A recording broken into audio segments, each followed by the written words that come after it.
A new flashpoint is emerging in Latin America after the U.S. raid on Venezuela. Now, Colombia's president is firing back, not at Caracas, but at Washington. Rejecting U.S. criticism and Trump-linked pressure, Gustavo Petro is drawing a hard red line on sovereignty. And his warning suggests this confrontation is far from over. Less than 48 hours after U.S. forces launched a pre-dawn raid in Venezuela, Latin America is bracing for fallout. While Caracas reels from the capture of its president, a new front is opening next door, in Colombia. President Gustavo Petro publicly rejected criticism attributed to U.S. Secretary of State Marco Rubio and figures aligned with Donald Trump. Petro said claims questioning his authority were flatly wrong and constitutionally ignorant. Citing Colombia's 1991 constitution, Petro stressed that the president alone serves as commander-in-chief of the armed forces and police. Any attempt to bypass that authority, he warned, undermines democracy itself. Petro defended his anti-narcotic strategy, saying Colombia has seized record amounts of cocaine and halted coca expansion. He argued forced bombings without intelligence risk killing children and reigniting insurgency. The Colombian leader accused criminal and political actors of spreading false intelligence to provoke a rupture with Washington. According to Petro, destabilization benefits traffickers, not citizens. In one of his sharpest warnings, Petro cautioned against any attempt to detain him. Doing so, he said, would unleash massive popular resistance, a line that immediately escalated regional concern. Petro made clear that loyalty within Colombia's security forces is non-negotiable. Any commander prioritizing a foreign flag over Colombia's, he said, would be removed immediately. Rejecting allegations about his legitimacy, Petro closed with a declaration of resolve. He framed himself not as a lone leader, but as a representative of national will, ending with 4 words meant to echo beyond Colombia's borders: Colombia free forever. The U.S. strike on Venezuela has sent shockwaves across the region, and already the tremors are spreading. In neighboring Colombia, alarm bells are ringing, troops are moving, and the president is speaking in unusually stark terms. As Washington's actions redraw the regional map, Bogotá is making it clear it is watching closely and preparing for the worst. Hours after U.S. forces launched a large-scale strike on Venezuela, Colombia moved into crisis mode. In the border city of Cúcuta, police and security forces were placed on heightened alert, guarding crossings into a country suddenly thrown into chaos. President Gustavo Petro convened an emergency National Security Council meeting before dawn. His message afterward was clear: Colombia is deploying public forces to the Venezuelan border and preparing for a possible influx of refugees. Petro confirmed that all available support units are on standby. The Colombian embassy in Venezuela, he said, remains active, responding to calls from Colombians caught inside a rapidly deteriorating situation. Colombia's president went further, openly rejecting what he called aggression against Venezuela's sovereignty and against Latin America as a whole. Internal conflicts, Petro said, must be resolved by peoples themselves, not through external force. As a member of the United Nations Security Council, Colombia is now seeking an emergency session, signaling that this crisis is no longer bilateral, but international. Petro appealed directly to Venezuelans, urging dialogue, unity, and peace. His warning was implicit but unmistakable. Without sovereignty, there is no nation, and without restraint, the region risks sliding toward deeper instability. In the early hours of Saturday morning, the political map of Latin America was abruptly shaken. Venezuelan President Nicolás Maduro was arrested by U.S. personnel, and is now expected to stand trial in the United States. Utah Republican Senator Mike Lee says he spoke directly with U.S. Secretary of State Marco Rubio, who confirmed that Maduro was detained during the overnight operation. Lee wrote that the military action seen across Venezuela was carried out to protect U.S. forces executing an arrest warrant, and that the operation likely falls under the president's constitutional authority to defend American personnel from imminent threats. Meanwhile, confusion and alarm grip Caracas. Venezuela's Vice President Delcy Rodriguez says the government does not know the whereabouts of President Maduro or First Lady Celia Flores. In an emotional statement broadcast on state television, Rodriguez demanded immediate proof of life from Washington, accusing the United States of carrying out an attack that she says killed government officials, military personnel, and civilians across the country.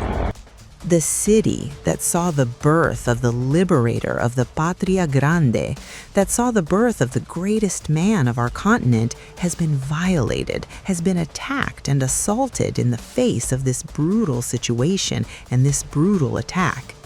We do not know the whereabouts of President Nicolás Maduro and the First Lady Celia Flores. We demand that the government of President Donald Trump immediate proof of life of President Maduro and the First Lady.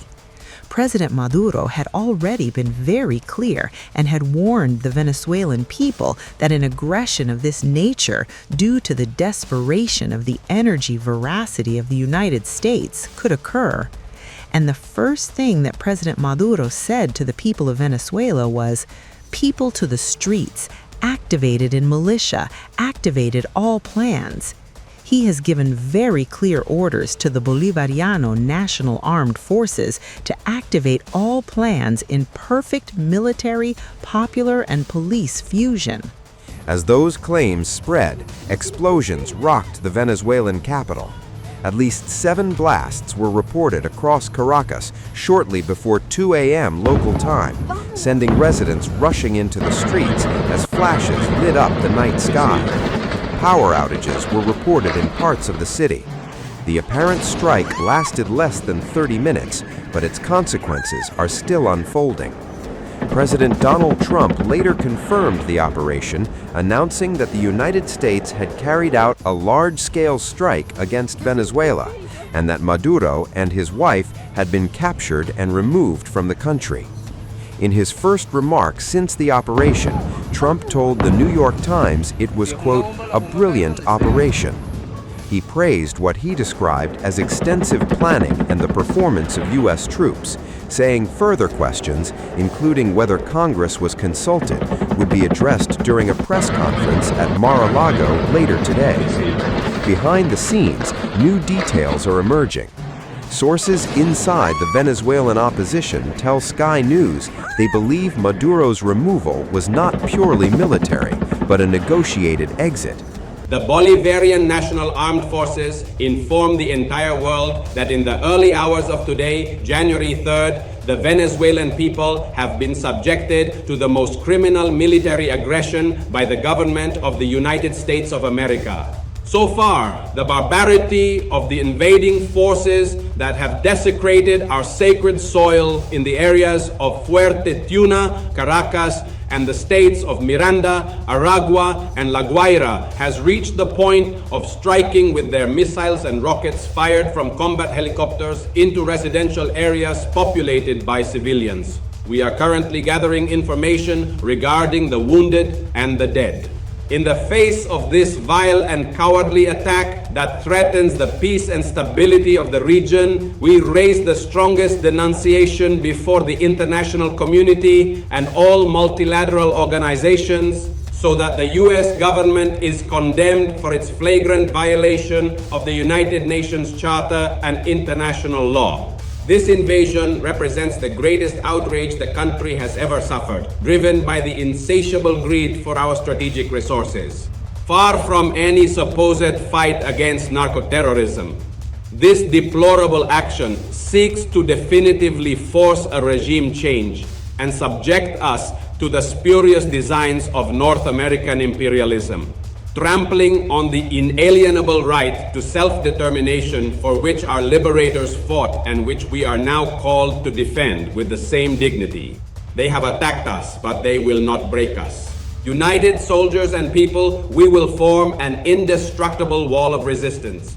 Our profound calling is peace, but our enduring heritage is the constant struggle for true freedom. We who always extend our hand in genuine brotherhood, today resolutely clench our mighty fist in steadfast defense of what is rightfully ours. Let us unite, for in the unity of the people we will find the strength to resist and to triumph.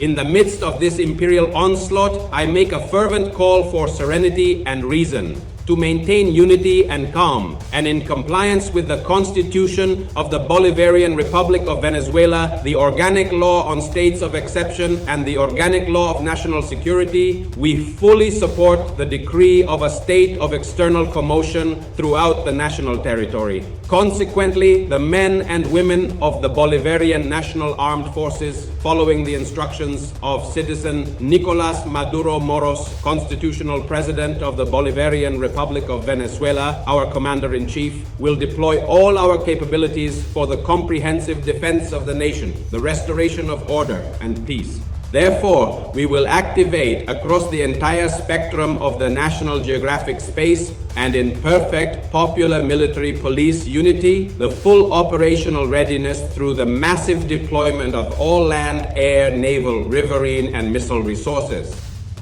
Advanced weapon systems are absolutely essential for a truly comprehensive national defense, with the primary purpose of ensuring the seamless integration of all the vital elements of national power in the critical mission to effectively confront and decisively overcome all imperial threats, thereby forming a single, unified, and formidable combat bloc. Our profound honor, unwavering duty, and rich history profoundly call upon each and every one of us to act now. Let the powerful cry of a truly free homeland resound loudly and clearly in every single corner of our beloved nation. Victory is absolutely ours because unwavering reason and profound dignity are firmly on our side. We shall most certainly prevail. Long live the homeland!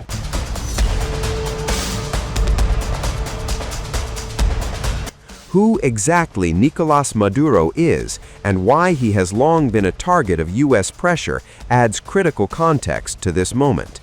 A former bus driver turned union leader, Maduro rose through the ranks under Hugo Chavez and became president in 2013. But his rule was marked by economic collapse, hyperinflation, mass migration, and repeated allegations of election rigging and political repression. More than 8 million Venezuelans fled the country during his presidency. Relations with Washington deteriorated sharply as U.S. administrations accused Maduro of authoritarianism, corruption, and ties to drug trafficking, accusations he has repeatedly denied. Now, for the first time, the United States claims he is in custody. As dawn breaks over Caracas, questions far outnumber answers. Where exactly is Nicolás Maduro? What charges will he face? And how will Venezuela and the world respond to the removal of a sitting president by foreign force?